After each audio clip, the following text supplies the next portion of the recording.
నమస్తేనండి. మా ఊరు అడిగొప్పల. నా పేరు పుష్పావతి.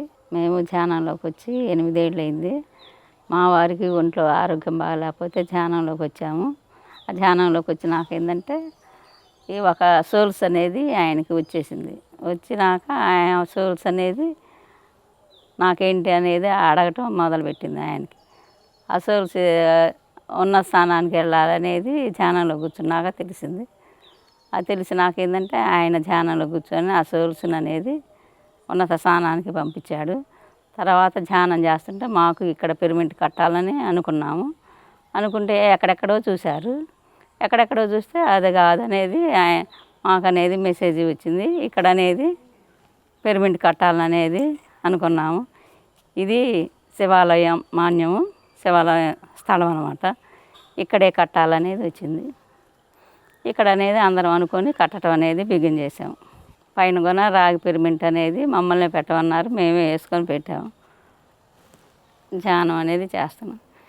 ఆయన వెళ్ళిపోయేటప్పుడు కూడా ఇన్ని సంవత్సరాలు అని చెప్పారు. అంటే ఇంక అప్పటి నుంచి ధ్యానం అనేది చేస్తూనే ఉన్నాము, రోజు వస్తున్నాము. ముందుగా మన జగద్గురు బ్రహ్మర్షి పితామహ పత్రిజీకి, పత్రి మేడం గారికి ఆత్మ ప్రణామాలు. నా పేరు నాగమణి, మాది అడిగొప్పల. మేము లుమ్ని పిరమిడ్కి ప్రతిరోజు ధ్యానానికి వెళ్తూ ఉండేవాళ్ళం.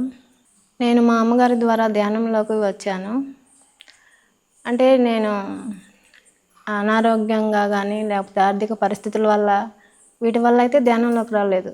మా అమ్మగారు ధ్యానం చేసేవాళ్ళు. నాకు ధ్యానం గురించి చేయమని చెప్పేవాళ్ళు. చేద్దాంలే చూద్దాంలే అనేదాన్ని. కొన్ని రోజులు అలా జరిగిపోతూ ఉంది. కానీ మా అమ్మ రోజు చెప్పి సరే చేద్దాంలే అని ట్రై చేశాను. ఫస్ట్ రోజు కూర్చున్నప్పుడు ఏదో 5 నిమిషాలు 10 నిమిషాలు అలా కూర్చున్నాను. బాగా అనిపించింది. అంటే ధ్యానం అంటే ఏదో నెగిటివ్ భావన ఇట్లాగైతే ఏమీ లేదు. ధ్యానం అంటే పాజిటివ్, అంటే బాగుండిద్ది. ధ్యానం అంటే పాజిటివ్గానే ఉండేది నాకు. ఎందుకంటే ఎప్పటి నుంచో ఋషులు మునులు ఇలా తపస్సు చేస్తూ ఉంటారు కదా, దానివల్ల నాకు పాజిటివ్ అట్లాగే అనిపించేది. ధ్యానం చేశాను. అంటే ఫస్ట్ రోజు రెండో రోజు బాగా అనిపించింది, అంటే ప్రశాంతంగా ఉంది. కానీ కొన్ని రోజులు ఏదో రోజు 5 నిమిషాలు 10 నిమిషాలు అలా చేస్తూ ఉండేదాన్ని. అలా సంవత్సరం 2 సంవత్సరాలు 5 నిమిషాలు 10 నిమిషాలే చేసేదాన్ని. అంటే పెంచుకుందాం అనుకుంటున్నాను కానీ అది అలాగే చేస్తూ ఉన్నాను. కానీ తర్వాత ధ్యానంలోకి వచ్చిన తర్వాత నా జీవితంలో ఒక ఇన్సిడెంట్ జరిగింది. దానివల్ల నేను చనిపోదాము అని అనుకున్న తర్వాత కానీ ధ్యానంలో ఉన్నా కాబట్టి నాకు ఆలోచన వచ్చింది. కానీ నేను ధ్యానం చేయడం ఇంకా అంటే ఎక్కువ సమయం పెంచుకోవడం జరిగిందనమాట. గంటలు సాధన చేయడము,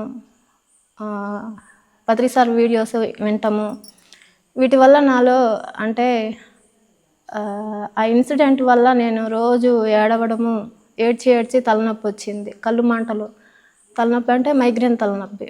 దీనివల్ల అంటే బాగా డిప్రెషన్, అంటే ఆ ఇన్సిడెంట్ వల్ల బాగా డిప్రెషన్లోకి వెళ్ళిపోయాను అనమాట. కానీ నాకు ధ్యానం ఉంది కదా, ధ్యానం నాకు హెల్ప్ చేస్తుంది కదా అనే ఆలోచన అయితే ఉంది. దానివల్ల నేను అంటే రోజు ధ్యాన సాధన పెంచుకోవడము, పత్రిసార్ వీడియోలు వినటము, వీటి వల్ల నాలో ధ్యాన శక్తి పెరిగింది, ప్లస్ జ్ఞానము పెరిగింది. దీనివల్ల నేను అంటే మైగ్రేన్ తలనొప్పి కూడా పోగొట్టుకున్నాను. అంటే నేను చనిపోవాలి అనే నా లోపల ఉన్న ఏదైతే నెగిటివ్ ఆలోచన ఉందో ఆలోచనను కూడా పోగొట్టుకున్నాను. తర్వాత ఇంకా సాధన పెంచుకోవడము, జీవితంలో చాలా మార్పులు రావడము, ప్రతిదీ పాజిటివ్గా తీసుకోవడం. అంతకుముందు ఏంటంటే ఎక్కువగా ఏడుస్తూ, అంటే ప్రతిదానికి బాధపడటము, నన్ను నేను తక్కువ చేసుకోవడము, ఇలా ఉండేది. ఎప్పుడైతే ధ్యాన సాధన, జ్ఞానము ఎప్పుడైతే పెరిగాయో అప్పుడే నాలో ఈ నెగిటివ్ ఆలోచనలు ఏవైతే ఉన్నాయో అవి పోయాయి. పాజిటివ్గా ప్రతిదీ ఓకే అని తీసుకోవడము, ఆ ఏడుపు ఆ బాధ అనేవి తగ్గిపోయాయి. స్కూల్కి వెళ్ళేటప్పుడైనా కానీ స్కూల్కి వెళ్ళామా వచ్చామా అంతవరకే. తర్వాత పెళ్ళైన తర్వాత మేము వ్యవసాయం పని చేస్తాము.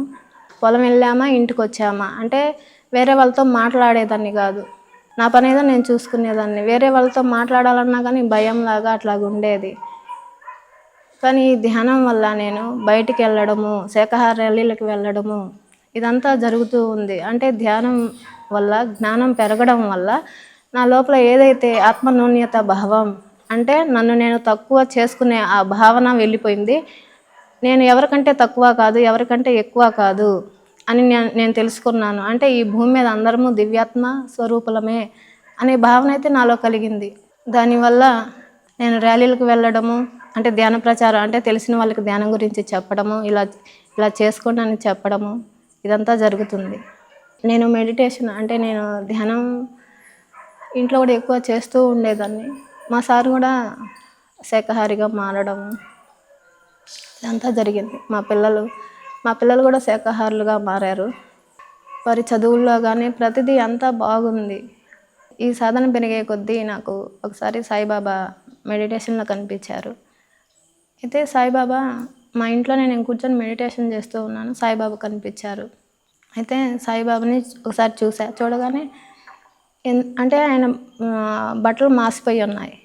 ఇదేంటి బాబా మీ బట్టలు ఇలా మాసిపోయి ఉన్నాయి అని అంటే, నువ్వు శరీర ధారణ కాదు చూడాల్సింది, ఆత్మధారణ ముఖ్యము.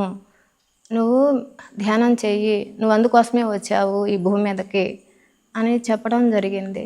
అప్పటి నుంచి ఇంకా సాధన పెంచుకోవడము, నా పని అంటే ఈ భూమి మీద అంటే నేను చనిపోదాం అనుకున్నాను కదా, అంటే ఈ భూమి మీద నేను చేయాల్సిన పని ఏదో ఉంది, దానికోసమే ఇదంతా జరుగుతుంది. అంటే నా పని ఈ ధ్యాన జగత్, పిరమిడ్ జగత్, శాకాహార జగత్ ఇందులో నేను కూడా అవకాశం మీద అవ్వాలి అని సంకల్పించుకున్నాను.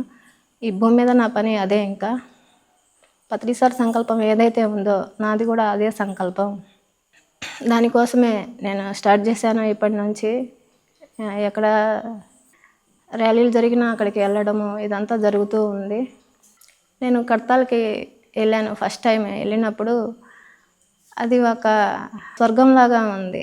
ఆ ప్లేస్ చూసి నేను అంటే ఆశ్చర్యం వేసింది. ఎందుకంటే నేను చిన్నప్పటి నుంచి ఎక్కడికి వెళ్ళడం కానీ ఇదంతా లేదు కాబట్టి నాకు అది చూడగానే ఒక అద్భుతంలాగా అది ఒక స్వర్గలోకంలాగా అనిపించింది. అక్కడ భోజనం కానీ అక్కడ పద్ధతులు కానీ అంటే ఒక్క మెతుకు కూడా అన్నం వేస్ట్ చేయకుండా అందరూ అన్నీ భలే పద్ధతిగా పాటించడం ఇదంతా ఒక అద్భుతంలాగా అనిపించింది. అక్కడ సారు రోజు మెడిటేషన్ చేయించడము, అక్కడ ప్రోగ్రామ్స్ కానీ నాకు అసలుకి అది నిజంగానే స్వర్గంలాగే అనిపించింది.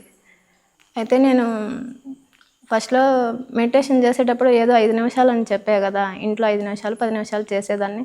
పిరమిడ్కి వెళ్ళకూడదు అంటే నేను ఇంట్లోనే చేయాలి, ఎందుకంటే బయటికి రావడం నేను రాలేను, అంటే బయటికి రావాలన్నా భయంగా బిడియంగా అట్లాగా ఉండేది నాకు. పిరమిడ్కి అయితే రాను, ఇంట్లోనే చేసుకుంటాను మెడిటేషన్ అనుకున్నాను.